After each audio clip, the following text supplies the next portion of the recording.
이번엔 인양 준비 작업이 계속되고 있는 현장으로 가보겠습니다. 머르기트 섬에 이동경 기자가 나가 있습니다. 자, 이 기자, 앞서 최경재 기자가 보도를 네. 했습니다만 쇠줄을 감싸는 작업 조금 더 진행이 됐습니까? 네, 바늘 같은 역할인 유도 파이프, 그리고 여기에 이어진 가는 쇠줄인 20mm짜리 유도 와이어를 배 아래로 집어넣는 데까지는 성공했습니다. 하지만 여기서 이어진 6가닥짜리 두꺼운 쇠줄을 더 집어넣어야 되는데 아직 이 작업이 끝나지 않았습니다. 이 쇠줄이 워낙 유도관보다 훨씬 두꺼운 데다 이 강바닥에는 과거 2차 세계대전 때 부서진 다리 잔해등이 잔뜩 깔려 있어서 이 작업이 쉽지 않은 것으로 보입니다. 그렇지만 만약 오늘 작업이 잘 된다면 이곳 시간으로는 월요일 오후, 한국 시간으로는 밤인데요.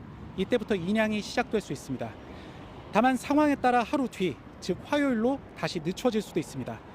헝가리 당국은 인양이 시작되면 다리 위와 강 좌우측을 모두 통제하고 이 참관을 원하는 유가족들에게만 인양 장면을 공개할 예정입니다.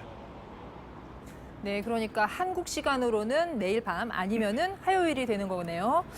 인양 시에 실종자가 나올 수도 있을 텐데요. 대비를 하고 있겠죠? 네, 그렇습니다. 이 수색을 일단 인양이 된다면 수색을 해야겠죠. 이 수색 순서는 이 배의 앞부분인 조타실 그리고 갑판, 이 선체 내부 순으로 진행됩니다. 이 당국의 설명을 들어보면 인양 시에 배가 수면으로 드러날 때 가장 먼저 모습을 내보이는 곳이 바로 조타실이 됩니다. 바로 이곳에 헝가리인 선장이 있을 가능성이 크기 때문에 이 헝가리 구조대원들이 들어가 선장의 시신을 수습하기로 했습니다. 그리고 이후부터는 우리 구조대원들 주도로 수색 작업이 진행되는데요. 이 배를 좀 더 끌어올려 갑판 부분을 수색하고 그 다음에 사람이 없을 것으로 보이는 창고 쪽을 통해 양수기를 돌려 이 내부에 있는 물을 빼내기로 했습니다. 이 물 높이가 허리춤 정도로 내려가면 선실내 실종자 수색을 할 계획이고 이후 선체를 바지선에 올려 추가 정밀 수색을 진행할 예정입니다. 네, 수색 과정에서 실종자를 모두 찾았으면 좋겠네요. 어제 발견된 추가 실종자 네네. 이틀 만에 나왔는데 한국인인 것으로 확인이 됐다고요. 그 소식도 좀 정리를 해주세요. 네, 20대 한국인 여성으로 확인됐습니다.